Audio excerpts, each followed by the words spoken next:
Don't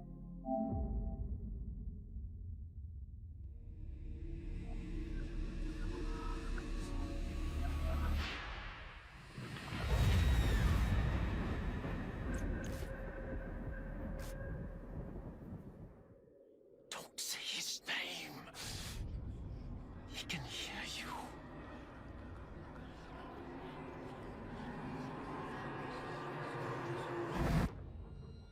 He's always listening.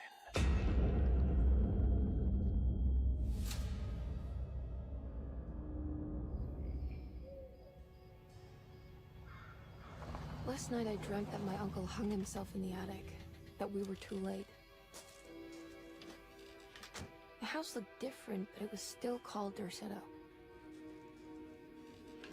Definitely a weird place. Feels like I've been here before. I just can't think why. Let's not waste any time, Detective. Yeah, you're right. Let's go get your uncle, Miss Hartwood.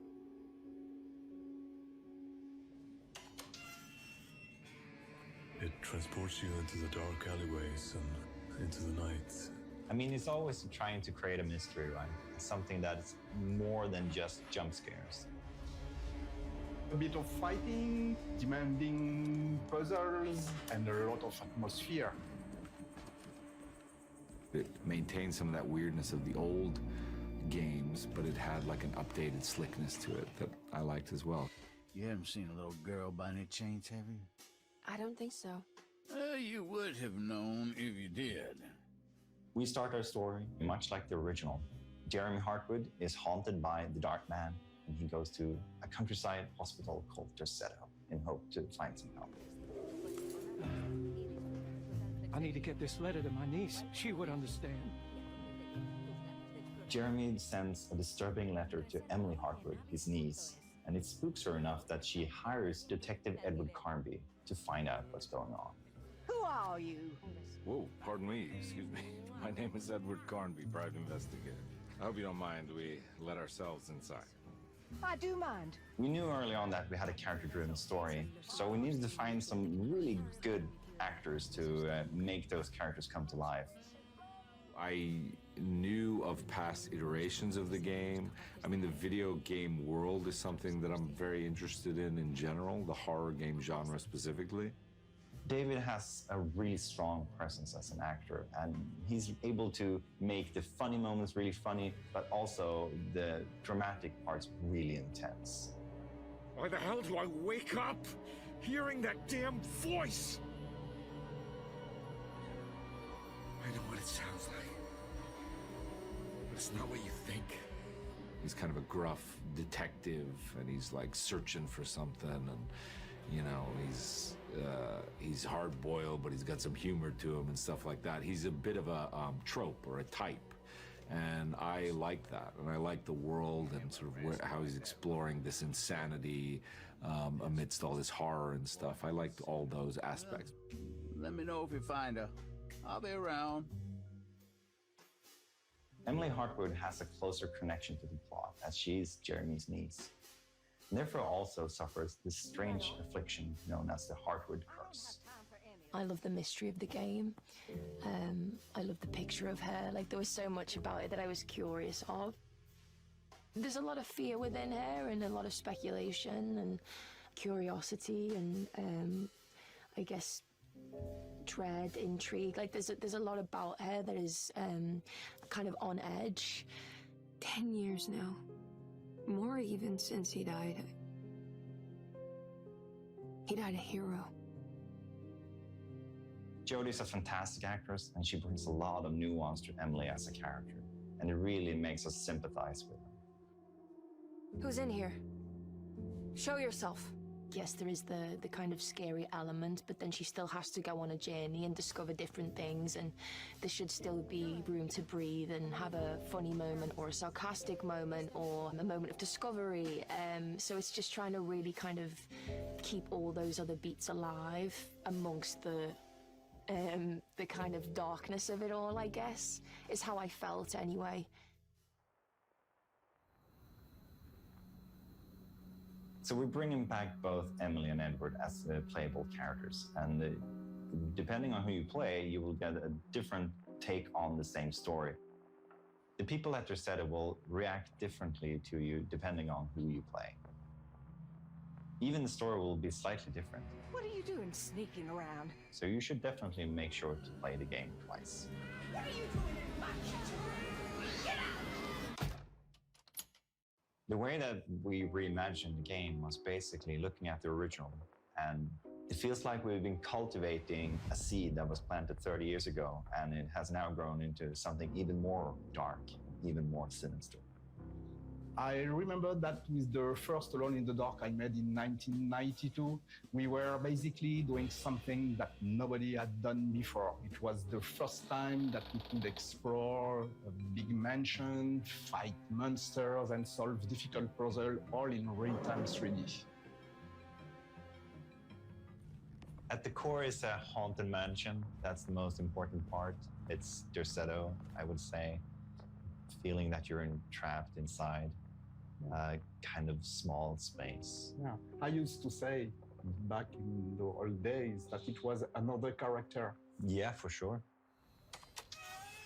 With all the remakes going on today, you are never sure what you get at the end. I think that Michael and the team at PCs did a great job preserving the core feeling of the game. They even went further than everything I could expect 30 years ago. It's really an honor to sort of be a part of the franchise in that sense, because it is such a, again, it can't be overstated. It's so special. It was such a new experience. As a fan of the original, I wanted to bring as much as I could into our version. And they might have a slightly different meaning and different reasons to be there, but if you know the old games, you will find a ton of references. Do I know you from somewhere? I remember you, Mr. Conby. I feel the franchise is in good hands now, and I can't wait to play the full game.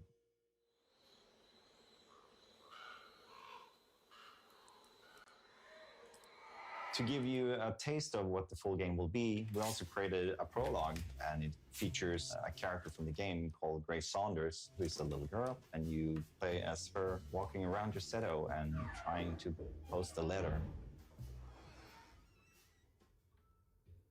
The prologue is the first glimpse into the atmosphere and the mood, and of course the story of the full game. So if you want to have a look, go and download it right now. They're so creepy.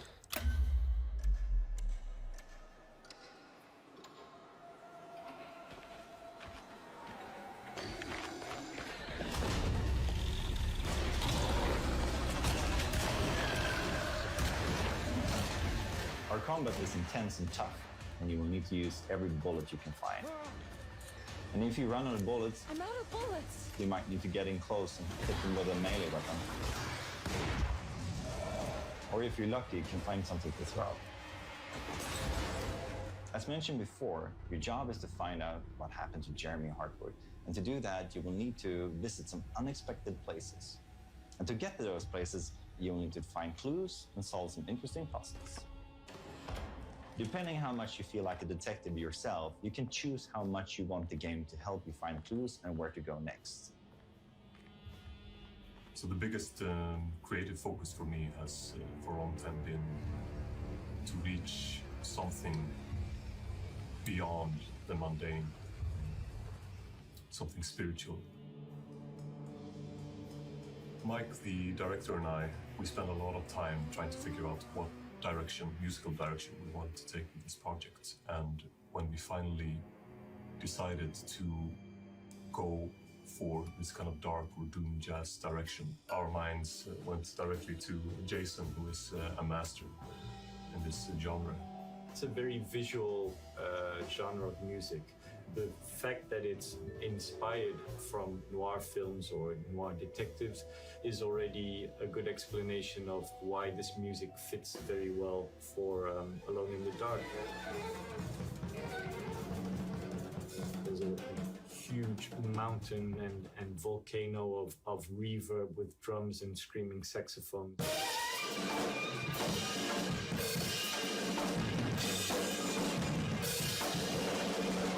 to this explosion of hair rising horror and big chaos. As the players drawn deeper into the game world, they will face off with the sinister presence known as the Dark Man. The Dark Man isn't real, Jeremy. There's nothing he can do to hurt you. How do you think any of this is happening? How do you still not trust my words? Fine. Then let me help. Don't be foolish. He will bury you next to me in his sunken temple for an eternity. Real or not, something is definitely corrupting the mind of Jeremy Hartwood. Something very, very dangerous.